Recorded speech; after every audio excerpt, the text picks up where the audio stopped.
has taken over. Let's go. It's Ferrall. Coast to coast. Steaks, chicks, stacks. You and I are going to make a lot of money. It's Ferrall, coast to coast.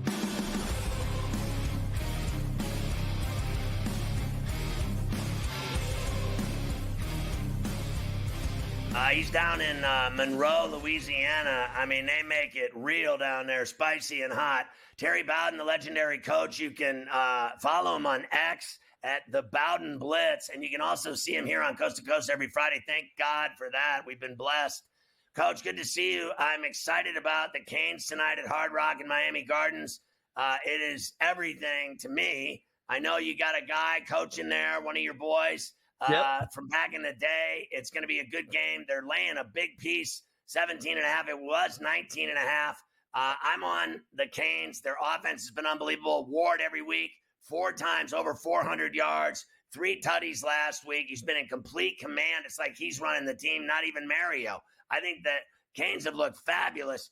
And this Vodtech team, what do you expect out of them on the road in South Florida? Well, yes, they're going to win. The question is, are they going to cover? And be honest with you, it's not just their offense. And Cam Ward is everything. He's the leading Heisman candidate. But you got to look at that defense. They're sensational. A top 10 defense, the best pass rushing defense in the country. And it's almost going to be it's almost impossible for a team like Virginia Tech, who have struggled in the last couple of games. They've lost a couple of games to be able to do anything offensively, which you must do to try to keep up with Miami's offense. You know, you and I talked about it. I have to have you say it on air. How, honestly, they have screwed up so many great rivalries in college football. And I mean, just endless. I can start with the Canes and Notre Dame. They might play them once every 10 years now, and that's pathetic. Michigan, Notre Dame, pathetic. And I'm not just talking about Notre Dame here. Pitt, Penn State, they screwed that up. They have, I'm surprised that they even have the Red River anymore. I really am. I know they both went to, the SEC, but you'd figure they'd screw that up too. They screwed up the Big 12. When it was the Big 8, they screwed it up.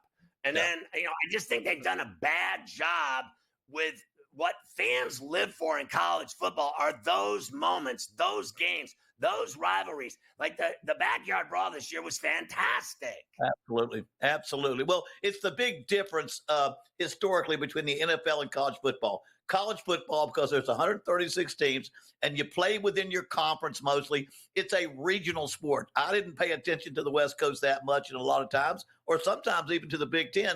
But when you had these big games, Miami and Notre Dame, or Michigan and Notre Dame, or Southern Cal and Notre Dame, or even Texas and Oklahoma, these games meant something to everybody in the country. When you watch TV, people that weren't even interested in those two teams knew these were the big games that represent college football. And I've always wanted the great teams to play well, not bad. When Miami had that bad streak going, it didn't help college football. It hurt college football. When they're tops like they are right now, it's if they can hang on, and they're playing teams like a Notre Dame when they can, that enhances college football. It makes it more attractive to everybody in the country.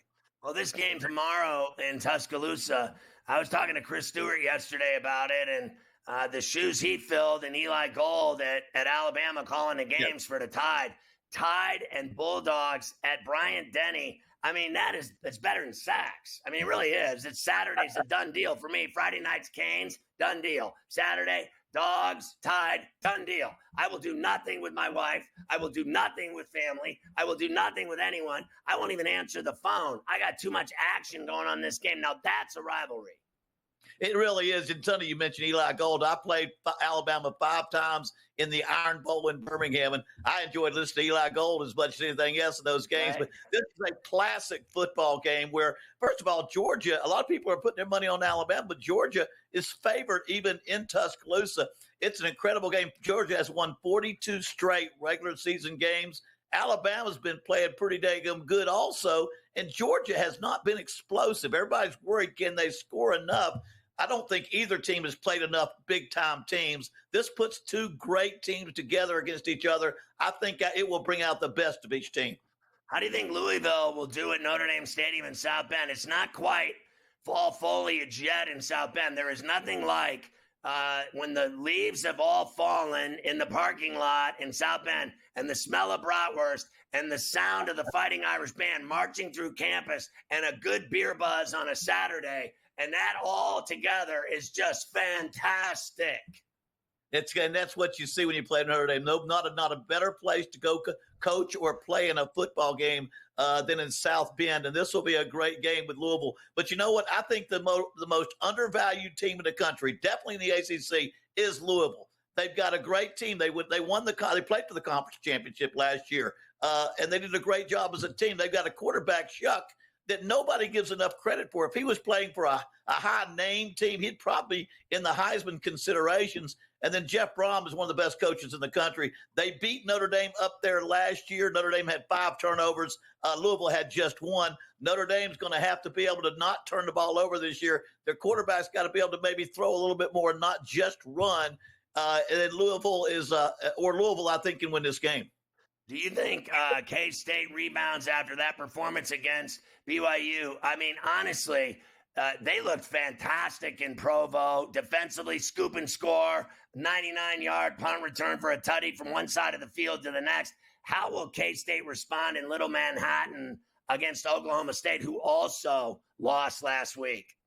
Yeah, I think K-State responds and wins the football game. You know, K-State was winning 6-3 with 2 minutes left in the half. They give up 14 quick points on mistakes and go down. Now they go down to 17-6 at halftime. Then they have a turnover and they immediately give up another touchdown, and the game's over, 24-6 going into the third quarter, and it's pretty much over in 3 minutes. And I really think this is a better team. Avery Johnson, I think, is a quarterback that can lead them. Oklahoma State has struggled. Arkansas, they've struggled in other games. And I do believe that kids, one of these two teams will probably play Utah for the conference championship. One of these two teams. I just think it's going to be Kansas State, a little bit edge over Oklahoma State. How do you think Ohio State will do in East Lansing at Spartan Stadium? I don't think that's a problem for them. I don't really believe in that team in green. Pick your score. Pick your score. That's the whole issue here. I've been waiting so much for Ohio State to play somebody. Now they're non-conference schedules early, so they can't really control that they haven't played a lot of people, but they've been so dominant. The thing that you look at, Michigan State has played not that well. They've struggled in what they've done so far. So I think the only question is, can they cover at Ohio State? And I probably think they can. But they've got a great quarterback, Will Howard. They've got 2 running backs. They're phenomenal. They got maybe 2 of the best receivers in the country. Right. And the defense is top 3 in the nation.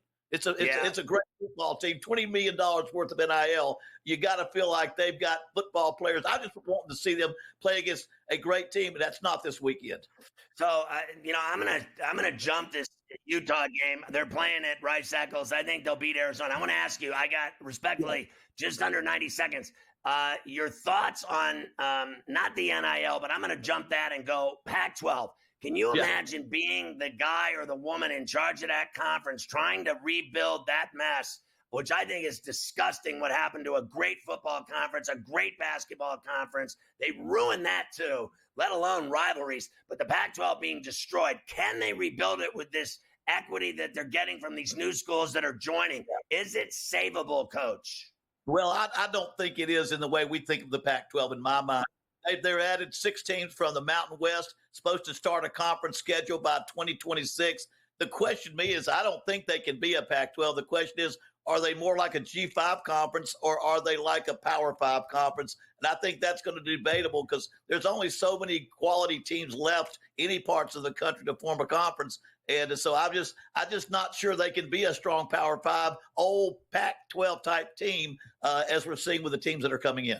Yeah, I got to tell you, when you were coaching, you had to worry about kids going to class and, staying on the football field and, giving guys full rides. Now you got to pay everybody, and no one goes to class. No one graduates. There's no such thing as school. Thank God we got college football, though, because I like it better than pro football, even though I go to a lot of pro football games. College football is where it's at. We love you, Coach. Have a good weekend. Enjoy the games.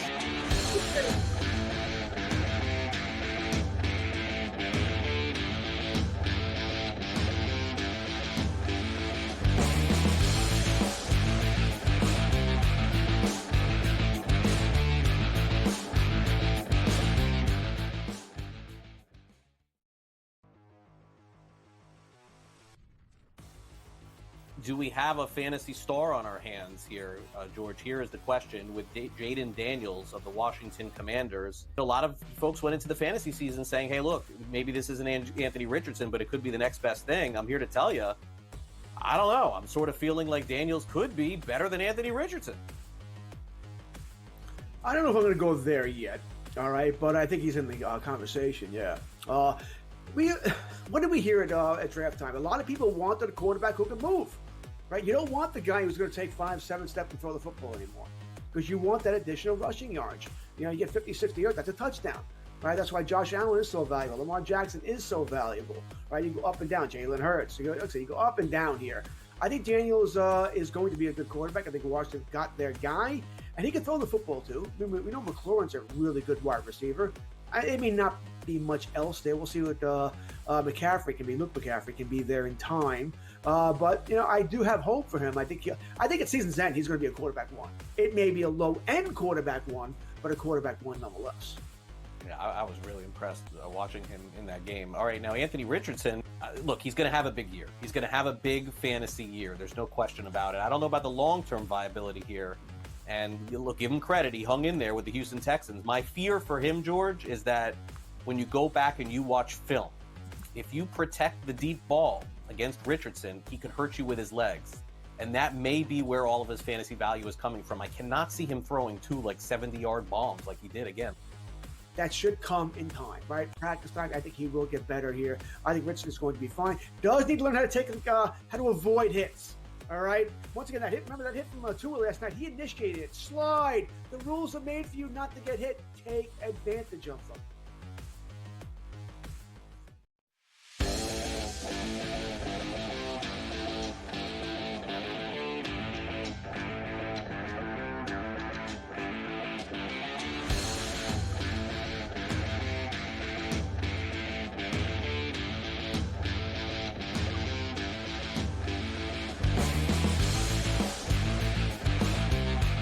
Everybody knows how popular Dr. Zhivago is on Coast to Coast. There he is, Dr. David Chow from the #1 site in the world, Sports Injury Central, giving you all the skinny you need to know about who is not going to be in games and standing on the sidelines on Sunday Pain Day in the NFL and Sunday night and Monday night doubleheader.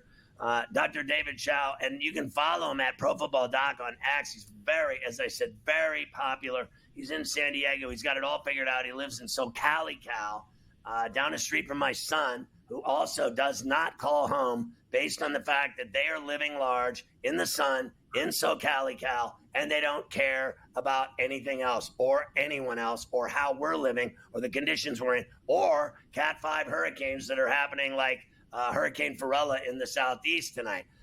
Because he's just got it too nice out in Cali. Here we go, Dr. Chow. Jordan Love practicing all week, limited. Will he or what you talking about, Willis, go for the Packers under center at Lambeau against the undefeated Vikings? Well, before we even get to that, you're the one who's big time. I got off the phone with a friend of mine from high school days, and I forgot about a radio interview I was doing. Sorry, I got to take this call, and I get on. He goes, oh, what was that? I saw some radio. He goes, do you ever go on Ferrall? Where is that guy? I'm like, he's my guy all the time. All of a sudden, I had all this street cred. Didn't matter what else I did in life. Hey. Didn't matter what Sports Injury Central, Sirius XM. It's like, oh, Ferrall, he's the man. That's you right. got me a lot of street cred. It's like when my kids discovered that Sports Injury Central had a TikTok account. All of a sudden, I had all this street cred. It's like, yeah, that's so it. you're bigger than TikTok, Ferrall. I mean, Scott. It's You're awesome. Huge. But no one calls me Scott, so you can just stick with Ferrall. But I will say this. That is awesome. I love when fans through the years have followed the show from their childhood till adulthood to fatherhood to old age. I have grandpas through fifth graders that have listened to me through the years, and the whole family chain listens. And that has been cool for me that the show stood the test of time. So who starts for the Packers? We've been saying for weeks, week 4 against the Vikings was the target for Jordan Love and the Packers. I think that happens this week. He's moving a lot better in practice. He'll have a lead leg brace on. And for those fans out there that say, why change now? Malik Willis is 2-0. Come on. There's 2 games of game film on him. Jordan Love is the guy. I think he starts clearly this week against the Vikings. The Niners offense has been all banged up for the last few weeks. Who's going to be available for Brock Purdy? And he's had issues too with his back. Yeah, Brock Purdy will play through. It does look like he will have George Kittle, but it might be more in a blocking capacity than as really a pass catcher with his hamstring. Debo is likely to miss. But the big loss for the 49ers, and they've had their injuries, and there's all this CMC talk this week. By the way, his going to Germany means that he's probably not coming back till November because the shot that he would get there takes 4 to 6 weeks. But Hargrave on the D-line is lost for the 49ers. Wow, so you're telling me that if it's true he goes to Germany and he gets this work done there, he has to stay there for a month? No. He's already back. It's just the relative rest and the recovery, the healing time from the injection puts it well beyond the 4-week IR. Look, there's no question he went there for this treatment. I mean, he didn't go for Oktoberfest, right? Yeah. You know, it's in there. September, October. I've been there. Right? I know you will have. Well-traveled guy that you are. And it's not just a consultation, as some media said. You can do that by Zoom if you're consulting with a guy. It was an injection, a growth factor type treatment that was pioneered in Germany, legal in a lot of countries, but not legal in the United States. And that's why he flew there to get that. And that means that his likely return is November, not even October at this point in time. So I just wanted you to know that when I was there, I drank beers that were literally the length of my body from head to toe, like one beer at a time from head to toe. That place is the greatest beer drinking epicenter in the world. I went to see Orange Sherbert play last week in Pittsburgh, and he injured that ankle. Again, someone stepped on his foot. You guys have him at an 81 in SIC. Where's he at going into this game at home in SoFi on Sunday? Well, I think he's able to play. I don't think he's injured any worse, but the question is, will there be a change based on coaching decision? Here's why. The Chargers have a bye next week. You know, if he's limping halfway through again, maybe it's smarter to get him healthy. And remember, no right tackle, no left tackle. Unprecedented. The Chargers could miss 5 first-round draft picks this week. If Herbert's out, both tackles, right and left, are first-rounders. Derwin James has been suspended, and Joey Bosa is iffy with his hip and back. That's 5-star first-rounders that might miss for the Chargers this week. Unprecedented. Well, then they're screwed. Skylar Thompson banged up. Who's going to be the Dolphins quarterback Sunday? I believe strongly, we said it since Monday, Snoop Huntley. Here's why. We know it's not Tua. Could Skylar Thompson play with his ribs? Yes, with an injection, a rib block. But let's be serious. Are you really starting Skylar Thompson after a bad outing, no practice all week, shoot him up and play? I don't think so. Are you going to go to Tim Boyle then? I'm not so sure. Snoop Huntley with a little redesigned offense is probably the guy that we're saying is going to be the starter because of Skylar Thompson's rib issues. Yeah, I think he's going to take over that team. Sam Darnold, is he okay? Sam Darnold's fine. The Vikings are fine. They're getting some players back, so it's nice to see Darnold against Love. That'll be a great matchup. Myles Garrett, how's he? And what about the rest of the Browns? Well, the Browns O-line, both tackles are already ruled out for this week. They lost their Pro Bowl right guard. There's a lot of issues there. But then again, the Raiders, Max Crosby now not playing, and Devontae Adams not playing. So there's a lot of injuries on both sides of the ball in Las Vegas this weekend. Real quick, you've seen everything in sports. What did you see when you saw Freddie Freeman go down last night with that ankle roll? Inversion ankle sprain. The good news is, the Dodgers have already clinched first place. They've clinched the first round bye. He's going to miss the rest of the regular season, the final 3 games. But he'll be back. He should be back after the mini bye since the Dodgers got the division. Yeah, I look forward to them losing in the second round.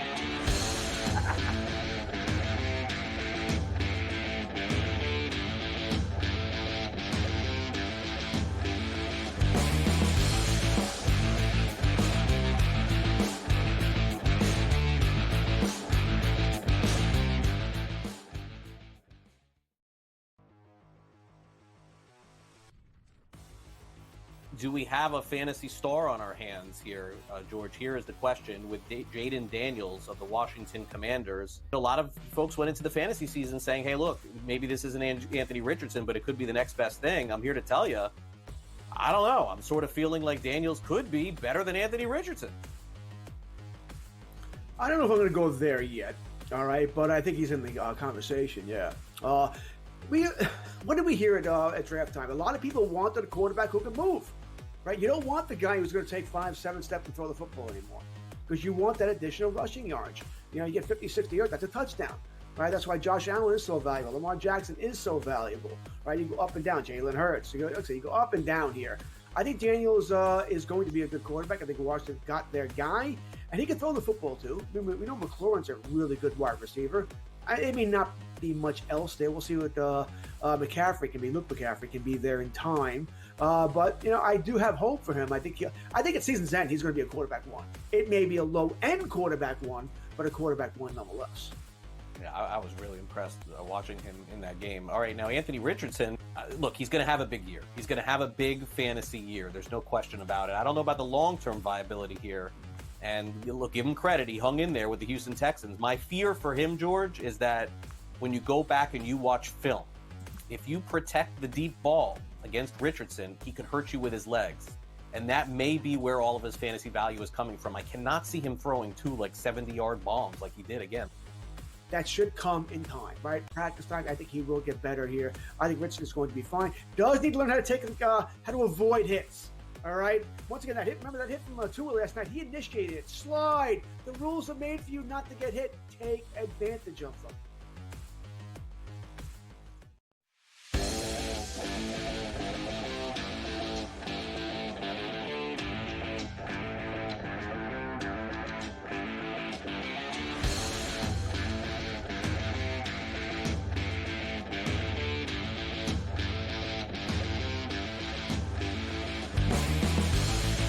Very important that Carver High and I get a weekly dose of Mike Tomlin's words of wisdom as we head into researching our pain day activity for Sunday and Monday. Yep, we got a lot to do. I think you grow. Okay. There you go. All right, we'll get Mike going. Go ahead. From the journey, our business is to win games, and so we better win while we learn. I think you learn every week. You better be in position to do so. We better work to keep the lights on, and winning does that.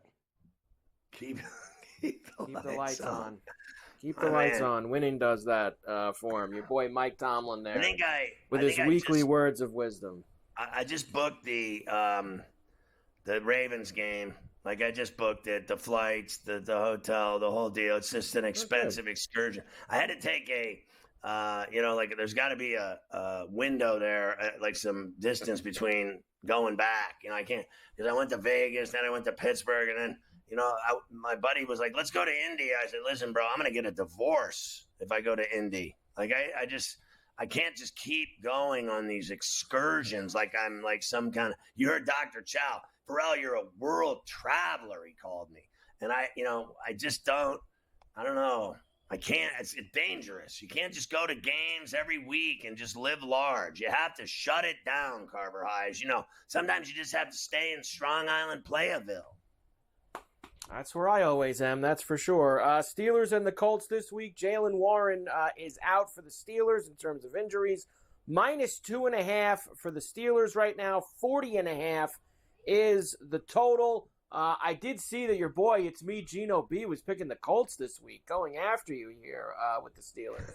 I actually, frankly, agree with them. I think they're ripe for the picking. I think that, my guess is 80% of the tickets and money is on the Steelers. Everyone and their brother is betting on the Steelers to win that game in Naptown. And I was there for the last one that they won there, but I don't believe I think they're good. I think their defense is good. He said they're going to run all over them. That's not happening. No one runs all over them. And they have a great pass rush. But I think this guy, Richardson, is going to cause problems for them on Sunday. And more so, I think that Fields will have problems with the Colts defense. And I don't think it's going to be some easy walk through the park. So I see why he picked him on the money line to win outright. I'm more inclined to take the 2 and a hook. And if the Steelers win that game, it's going to be by 1 or 2 points. It's not going to be by 3. Yeah, I like the Steelers on Sunday. I think the Colts suck. That's just me. I'm going to put that out there. I like the Steelers to take care of business. I think not going to be pretty. I mean, most Steeler games aren't, right? I mean, they're going to play D. Might look ugly once in a while on offense. But I think that this number is short enough where they'll find a way I hope you're right. to get it done. The Eagles head south to Tampa coming up on Sunday. They've been there a couple times the last few years, right? In the playoffs. Last year, they lost to the Bucs in the playoffs. Nobody in Philadelphia is ever happy, Scotty. So this week, they are increasingly upset with Nick Sirianni and some of the decisions that he made, even though they won in New Orleans against the Saints. Here's Jalen Hurts talking about his coach. I think he has his back. Let's find out. I've been really focused on just attacking every day, and I think this team has been the same way. And Nick's putting his best effort forward and doing that, and he's doing a great job in leading, delivering a message, and in the end, we just have to stay together through any moment. I mentioned it in the game. I mention it all the time, but just not riding waves and keeping the main thing. That's what we're focused on, and that's what I'll try and do to, lead us in that way. Christ, Okay. I was falling asleep listening to that guy. He's like, he should be reading things children's gotta be books the to thing. kids on the bedside. Listen, here's the deal. I think it's the worst job in sports coaching in Philadelphia. If you're in Philadelphia and you're coaching any of the above, the Eagles, the Sixers, or the Flyers, or the Phillies, I believe is the most painful job in the world based on the fans. The only day they're nice to you is the day you get the job. The day you get the job, they're a lot like the Giants fans. You remember when they showed Brian Daboll driving in a truck to his new job, and they're like, "Welcome to New York, coach. God bless you." Well, then from that day forward, it goes downhill real slippery when wet. And I mean to tell you, they have turned on this guy Sirianni. They blame him for inflation, joblessness, price of food in restaurants and at the grocery store. People stealing packages on people's steps. He gets blamed for that too. I mean, what? This guy's got to be miserable coaching there.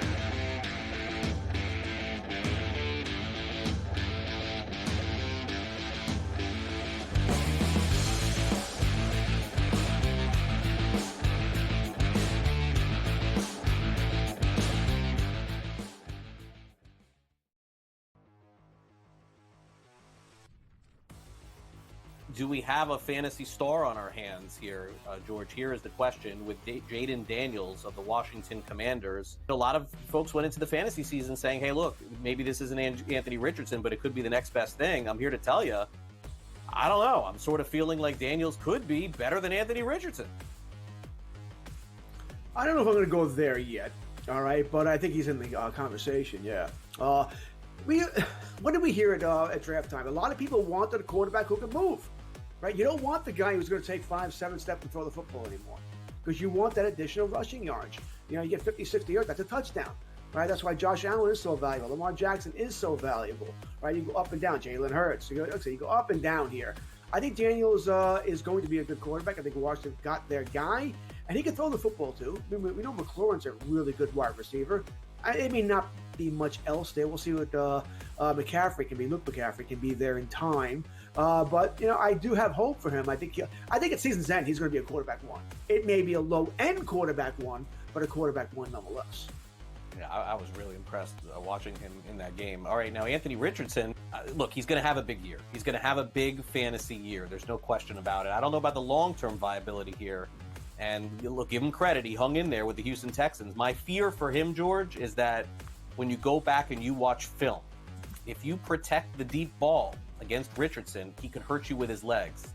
And that may be where all of his fantasy value is coming from. I cannot see him throwing 2 70-yard bombs like he did again. That should come in time, right? Practice time. I think he will get better here. I think Richardson's going to be fine. Does need to learn how to avoid hits. All right. Once again, that hit. Remember that hit from Tua last night? He initiated it. Slide. The rules are made for you not to get hit. Take advantage of them.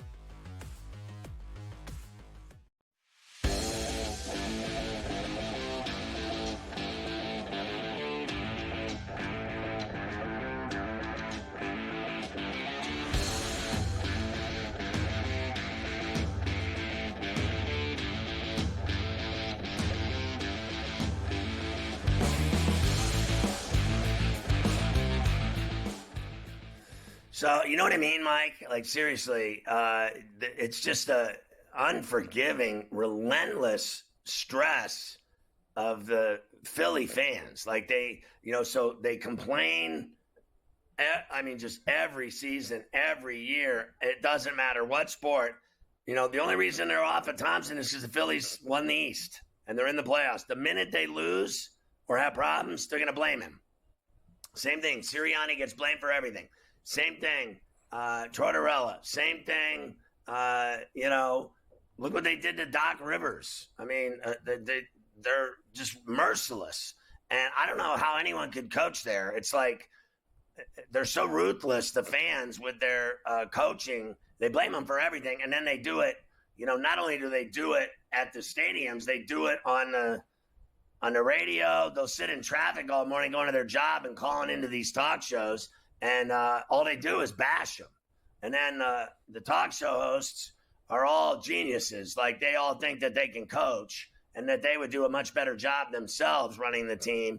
And so you get I'm an expert, I'm a know-it-all, I have all the answers, and then I'm just going to let people spit their fire on you. It really is painful. Like, I don't know how you'd want that job there. I really don't. The guy's been there. He had success, and he had a problem. He had a bad stretch, and boy, have they let him have it since. They certainly have. They are 1.5-point favorites here in Tampa on Sunday. Now, no Devonta Smith. He's out, concussion. Still no 100% on A.J. Brown or Lane Johnson. Both of them did do some work today, so we'll see what happens with them. 42.5 is the total. Of course, Tampa lost at home to Denver last week. And that was pathetic. I mean, they got whacked by the Broncos. So I think Philly beats them at Raymond James.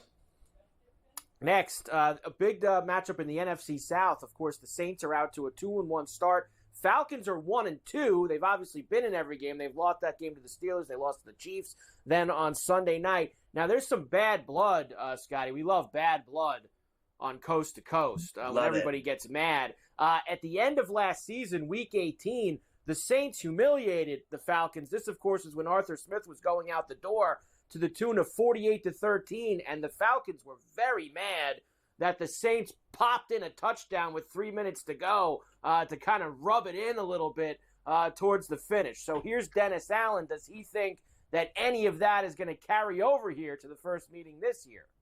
I think you got a new year. I think you got two teams that, obviously feel like they're pretty good and want to throw their hat in the ring. And so I think, look, I can speak for us. Our focus is on getting ready for this team this year, and they present a lot of challenges. So we're going to have to be ready to play. Oh, okay. Sure. Yeah. I did not listen to one word of that. Honestly, I was just sitting here it was like a trail off an airplane. I was like, what is happening with this guy talking? Here's the deal. They didn't forget that game, and it is front and center in that locker room in Atlanta. And I know yesterday I probably and I'm flip-flopping. Yesterday I was like, yeah, I'd probably pick the Saints. I think they're better than the Falcons. But after you told me about all this revenge they want, I'm buying in with the Falcons and Kirk Cousins. This will be – because you remember they had Kansas City by the onions, and they fumbled and blew it. And now this would be the game that they win. Remember, they won the game in Philly. I think Cousins wins another game here and beats them in the Benz. Right now, minus 2.5 for Atlanta. 41.5 is the total here. I like the Falcons too, Scotty. I'm on the Falcons here on Sunday in this one against the Saints. Next, we'll stay in the NFC South with Carolina. Of course, they have a team we've talked about a lot coming into town. The 0-3 Cincinnati Bengals, the Red Rifle. Andy Dalton facing his old team, Scotty, after his big performance in the desert last week. Here's Dalton. It's just going to be nice to kind of get to catch up with them and get to see them. So, I mean, when you see Cincy on the schedule, it's like I've had it every year except last year. So it's always fun to get the opportunity to get to go against them. Yeah, I mean, it's a great team. I mean, their record doesn't show exactly who they are. Everybody knows what type of players they have over there and the success that they've had. So I mean, you can't take them lightly. How does being 0-3 not tell you exactly who they are? They're winless. They have screwed this season up so fat and juicy, it's a Baconator. I'm telling you, I know exactly who they are. Now, they're more talented top to bottom than the Panthers, for sure. I would actually I would actually whip cream. I'll eat the whole can of whipped cream. You know, I love the whipped cream on the strawberry shortcake, Carver High. And if you get me going on the whipped cream, the Cool Whip, I'll eat the whole tin in one sitting. Like at Thanksgiving, they want to save it for pumpkin pie. I don't save anything for anybody. I eat the whole thing myself with my fingers. If they beat the Bengals, I will eat an entire vat of Cool Whip with my fingers. A whole vat of Cool Whip. Are you gonna do that on the show, or are you gonna do that at home? I'll do it at home and film it for the show. Okay, for the show. There you go. -4.5 for the Bengals here on the road in Carolina. 47.5 is the total in this game. You know, it's got to be Cincinnati. It's just got to be. There is no way they lose again. There is no way they lose again. Probably not. But, man, it would be great if they did. Wouldn't it be great if they did? But you're probably right. No, there's no chance. It's got to be Cincy. Now, remember, everyone at the Circa Survivor, they already used them, so that's out the window. And, they all lost because of them. So no one's ever using them again. And I'm telling you, their season's over already. And now they're going to go, lose again? No way. There's no way Cincinnati's, they've eliminated pretty much 75% of that pool over the first 3 weeks with their losses to the Patriots and then Washington on Monday night. The Rams off a win against the Niners at home now go to Chicago to see Caleb Williams and the Bears. Here is Rams head coach Sean McVay. Of course, big win last week, Scotty, but proud of his team. But they got to keep getting better. They can't just sit on what they did against the Niners. I think it's just you got to play quality football. I don't think there's any magic solution. I think we just have to play better throughout the course of the game. There's moments where we've done it.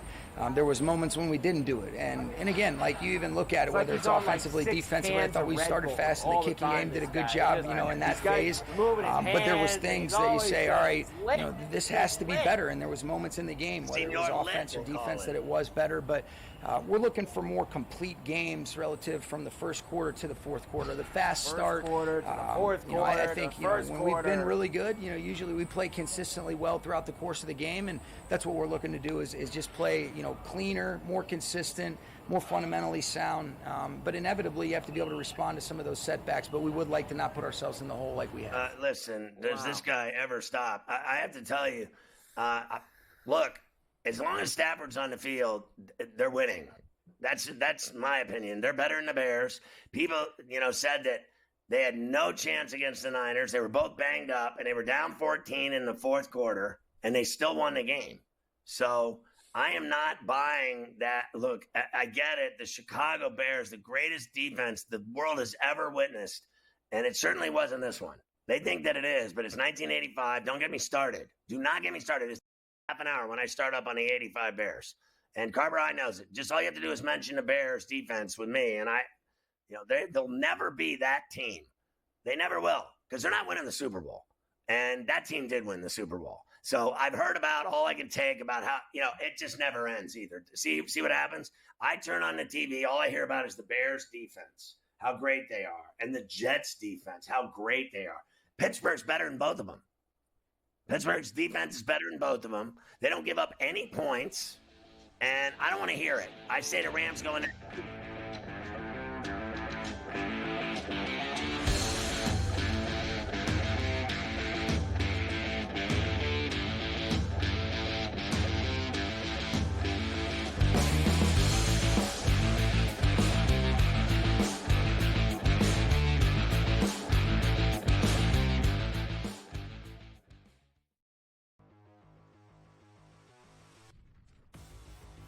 Do we have a fantasy star on our hands here, George? Here is the question with Jaden Daniels of the Washington Commanders. A lot of folks went into the fantasy season saying, hey, look, maybe this isn't Anthony Richardson, but it could be the next best thing. I'm here to tell you, I don't know. I'm sort of feeling like Daniels could be better than Anthony Richardson.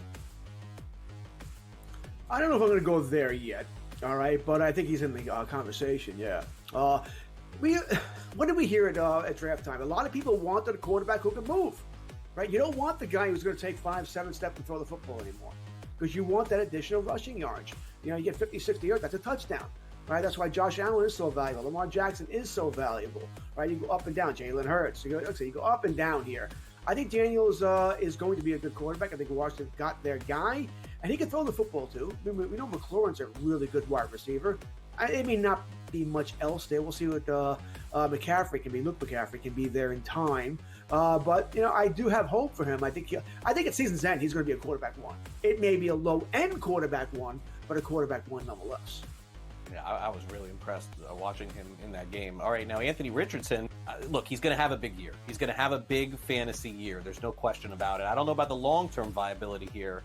And look, give him credit. He hung in there with the Houston Texans. My fear for him, George, is that when you go back and you watch film, if you protect the deep ball against Richardson, he could hurt you with his legs.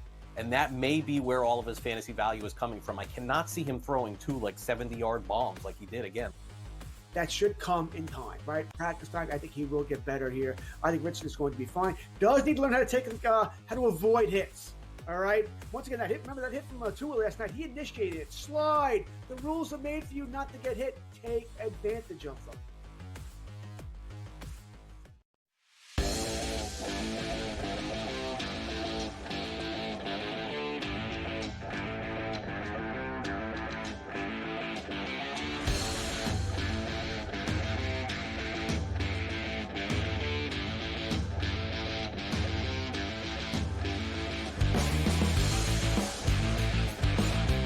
So, Carver High, we got to check out what the 49ers are up to here. What do you got for me? Yeah, of course, the 49ers, Scotty, head back home. They have the Patriots coming into town this weekend. We know how bruised up and banged up they are. You and Doc were talking about it before. It does look like, Scotty, they might get George Kittle back on Sunday, who, of course, didn't play last week. There was talk about Brock Purdy's back this week as well. He says, I'm fine, nothing to worry about. Pinpoint when you hurt your back? Was it one player or just cumulative? No, it was probably cumulative. Just in terms of the whole game, just all the stuff that sort of went on as a physical game. So sort of after the game is when I started feeling some stuff and whatnot. And but the last couple of days have been good, just getting some rest and obviously treatment and stuff. So I feel good now. I actually find that concerning that he's this young, and he's been playing, 2 years? And he's already got, he's got to have treatment for his bad back. Like, are you kidding me? Like, that's not a good sign. I mean, the kid's as young as, fresh limes, and he's already got back problems. Back problems to me is, frankly, Larry Bird. Late in his career when he couldn't stand, he had to lay down on his stomach on the sideline with a towel under his chin, with his back in agony. And people, when your back's gone, it's over. So I know this is nothing, but he's making it out that it's nothing. I'm fine. Don't worry about me. I got treatment all week. I went to Deshaun's masseur, the whole deal. If you have a bad back, once it starts, it never ends. It's the gift that keeps on giving. Thank God I don't have a bad back. I got a bad everything else, but I don't have a bad back. No, you do not. 10.5 for the Niners. 40.5 is the total. We already have talked ad nauseum about big spreads this year in the NFL. This is the biggest one we have seen so far this season with a 10 and a hook. Yeah, I just have this feeling they're going to spank their ass by literally 3 touchdowns. Like, I honestly, I'm like 21. I think they're going to beat them by 21. I kind of lean to where I'm picking up what you're putting down. I think that it could be that. I think we saw the real Patriots maybe Thursday night against the Jets last week. And I think that against a team like this, that can absolutely happen again. Nothing good has been going on with the Browns lately, as you know. They're off to a 1-2 start. They lost at home to the Giants. Deshaun Watson has looked awful. So, of course, the Cleveland media, Scotty, they have been all over Watson and the Browns offense. Now, Amari Cooper is known to be one of the nicer guys in the league, never says a bad word about anybody. That all changed yesterday as he said some bad words, went after the Cleveland media a little bit. Some of y'all don't ask the best questions, but hey, you don't hear me criticizing. So, I think it's just the nature of the business. I mean, obviously we get scrutinized more than you guys do. So, I mean, I think maybe y'all should start asking questions in front of the camera so they can see y'all's faces.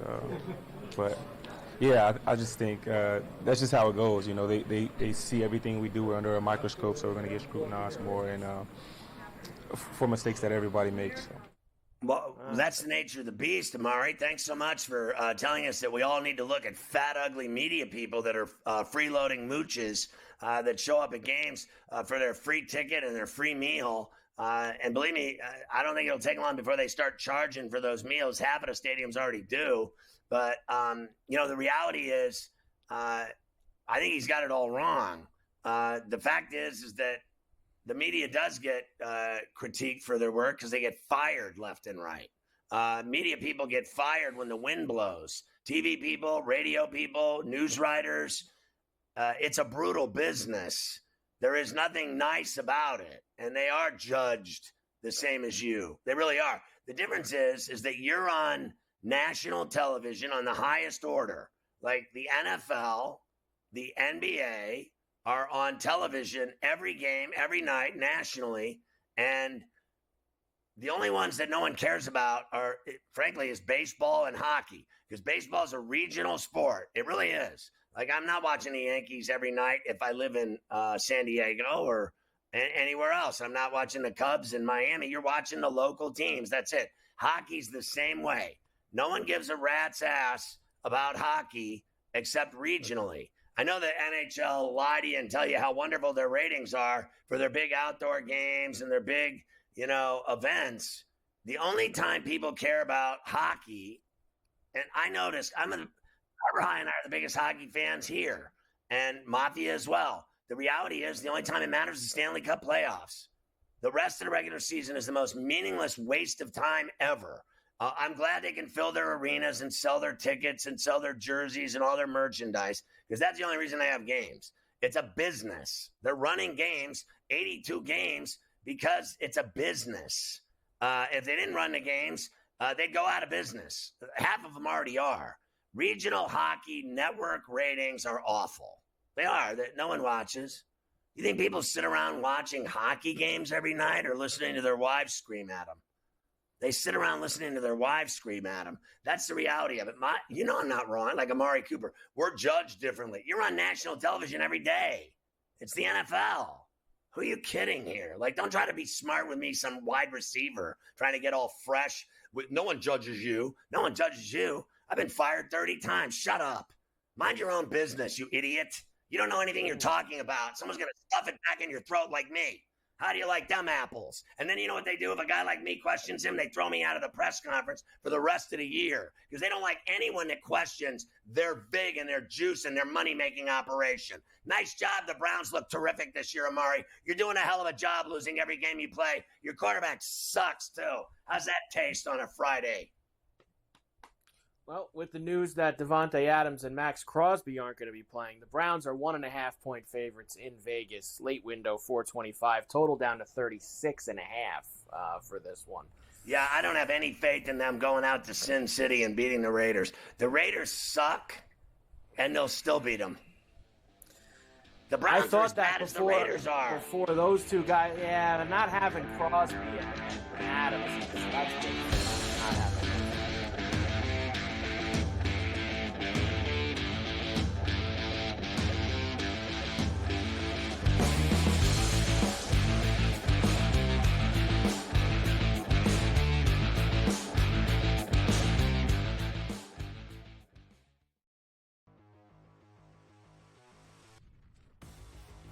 do we have a fantasy star on our hands here, George? Here is the question with Jaden Daniels of the Washington Commanders. A lot of folks went into the fantasy season saying, hey, look, maybe this isn't Anthony Richardson, but it could be the next best thing. I'm here to tell you, I don't know. I'm sort of feeling like Daniels could be better than Anthony Richardson. I don't know if I'm going to go there yet, all right, but I think he's in the conversation, yeah. What did we hear at draft time? A lot of people wanted a quarterback who can move, right? You don't want the guy who's going to take 5-7 steps and throw the football anymore because you want that additional rushing yardage. You know, you get 50, 60 yards, that's a touchdown, right? That's why Josh Allen is so valuable. Lamar Jackson is so valuable, right? You go up and down. Jalen Hurts. You go up and down here. I think Daniels is going to be a good quarterback. I think Washington got their guy, and he can throw the football too. We know McLaurin's a really good wide receiver. It may not be much else there. We'll see what McCaffrey can be. Luke McCaffrey can be there in time. But you know, I do have hope for him. I think at season's end he's going to be a quarterback one. It may be a low end quarterback one, but a quarterback one nonetheless. Yeah, I was really impressed watching him in that game. All right, now Anthony Richardson, look, he's going to have a big year. He's going to have a big fantasy year. There's no question about it. I don't know about the long-term viability here. And look, give him credit. He hung in there with the Houston Texans. My fear for him, George, is that when you go back and you watch film, if you protect the deep ball against Richardson, he could hurt you with his legs. And that may be where all of his fantasy value is coming from. I cannot see him throwing 2 70-yard bombs like he did again. That should come in time, right? Practice time. I think he will get better here. I think Richardson is going to be fine. Does need to learn how to avoid hits. All right. Once again, that hit. Remember that hit from Tua last night? He initiated it. Slide. The rules are made for you not to get hit. Take advantage of them.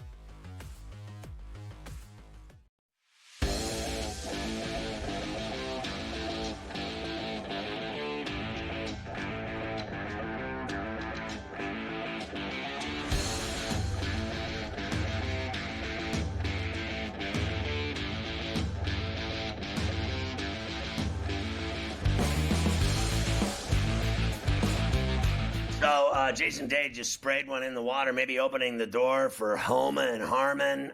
They're getting their ass beat today in Quebec, in Montreal at this golf course. It's 5-3 now, and they're losing both those other matches. It could be 5-all by the end of the day. But we were talking about Cleveland and Vegas. I just want to mention this. I heard Myles Garrett's all banged up. Both offensive linemen are out. And then I hear Crosby's out. I hear Adams is out. And then it comes down to this. Deshaun Watson or Minshew Mania. I mean, it's got to rest on somebody's shoulders if none of these star players are playing.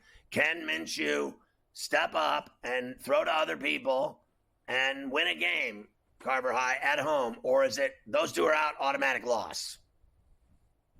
Well, one guy makes $250 million. I think that these are the type of games that the guy who makes $250 million are supposed to win. That's what I think. When you have this many guys out, as bad as he's looked. Has he ever won a game since he's been in Cleveland? If he don't win this game, it's going to get even worse for him this week over there in that town. And I just think those two guys mean so much to the Raiders on both sides of the ball, especially Crosby. Crosby's an animal, man. And not having him out there is just, that's a very, very big loss for them. All right, let's rip through the rest of these games coming up here for this week. Of course, the Chiefs are going to be at SoFi against the Chargers. Sounds like Herbert's going to try. Right now, Chiefs -7, 39.5 the total. First of all, the Chiefs own them. Second of all, the entire Charger team is injured. You heard 5 first-round picks out of the game for the Chargers. Like their whole team. All of literally their entire team is out of the game. I don't see how they beat the Kansas City Chiefs with, I mean, they have only one problem, if you want to call it that. They lost Pacheco, but they filled his hole so fast you would have thought it was a chocolate jelly donut. I mean, they just filled it instantly. And so I think it's got to be Mahomes. I think it probably has to be Mahomes as well. Sunday night, a really good one. The Bills, who of course are 3-0 off a Monday night win at home against the Jags, go to Baltimore, Scotty, where the Ravens got after getting their first win in Dallas. Right now, Ravens -2.5 and a 46.5 total. Man, I thought they looked really good in Dallas, and then at the same time, they didn't. One minute you're winning 28-6, the next minute you win 28-25. They never scored again in the game, so there's something wrong with the Ravens, in my opinion. Now, I know that I've said, they won a game finally. They're going to turn it around and start winning, but against this juggernaut, I mean, the Bills look fantastic. That you talk about spreading it out. They're like a pizza with everything. I mean, they got it all going, the Bills. So, look, it's tough to win at Baltimore. It really is. But if anyone can do it, I think it's the Buffalo Bills. This guy Allen means business. He's got great receivers, tight ends, everything. They got a defense again. So, I mean, I would love to see the Bills beat them. If they beat the Ravens at the bank, literally the Ravens, Browns, and Bengals are all like finished in their division to win the division outright. I mean, how many games you got to lose before you're out of it? I mean, all they do is lose, all three of them. I obviously will be rooting very hard for the Bills on Sunday night. I do think it's a very tough spot for them going into Baltimore on Sunday night. I think it's going to be a very, very tough spot for them. Denver going to MetLife to take on the Jets, so back-to-back weeks on the road for the Broncos. Jets had some extra rest after playing last Thursday, -7.5, 39.5 the total at JetLife. I think the Jets have a great advantage of having all those days off, whatever it was, 12 days. All I know is they're going to be hard. They're going to be hard to beat at JetLife against this team. I think they'll win. The question is, for me, the entirety of this conversation is about the number. It's too much for me. I think Denver shows up for the game. I think a lot of people are betting it and laying the points. It's just a lot of people are on the Jets like it's automatic. Man, I am telling you, every time I hear that word, I run the other way. I just run the other way. Like last night, automatic. And I ran the other way, and what happened? I cashed the ticket. So give me the 7.5. We'll come back. I just have 3 more games to give you, and then I have to give you the touchdowns, and then we'll start to get into, in the last hour, all the college football and the baseball for tonight and the weekend that will set you up for here. United States look like they're going to lose all 5 points today, Scotty. It's getting ugly out here. And when you watch the NFL, it's always, how is it that every week it's inexplicable, the results? They're inexplicable. So it's always something crazy.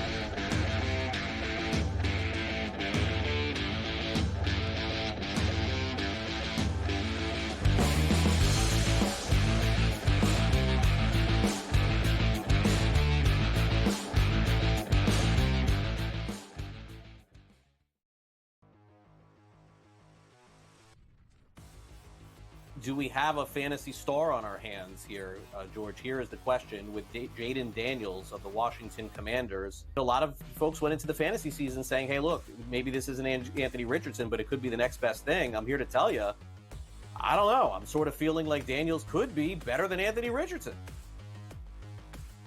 I don't know if I'm going to go there yet, all right? But I think he's in the conversation, yeah. What did we hear at draft time? A lot of people wanted a quarterback who can move. Right? You don't want the guy who's going to take 5-7 steps and throw the football anymore, because you want that additional rushing yardage. You know, you get 50, 60 yards, that's a touchdown. Right? That's why Josh Allen is so valuable. Lamar Jackson is so valuable. Right? You go up and down. Jalen Hurts. You go up and down here. I think Daniels is going to be a good quarterback. I think Washington got their guy, and he can throw the football too. We know McLaurin's a really good wide receiver. It may not be much else there. We'll see what McCaffrey can be. Luke McCaffrey can be there in time. But, you know, I do have hope for him. I think at season's end, he's going to be a quarterback one. It may be a low-end quarterback one, but a quarterback one nonetheless. Yeah, I was really impressed watching him in that game. All right, now Anthony Richardson, look, he's going to have a big year. He's going to have a big fantasy year. There's no question about it. I don't know about the long-term viability here. And look, give him credit. He hung in there with the Houston Texans. My fear for him, George, is that when you go back and you watch film, if you protect the deep ball against Richardson, he could hurt you with his legs. And that may be where all of his fantasy value is coming from. I cannot see him throwing 2 70-yard bombs like he did again. That should come in time, right? Practice time. I think he will get better here. I think Richardson is going to be fine. Does need to learn how to avoid hits. All right. Once again, that hit. Remember that hit from Tua last night? He initiated it. Slide. The rules are made for you not to get hit. Take advantage of them.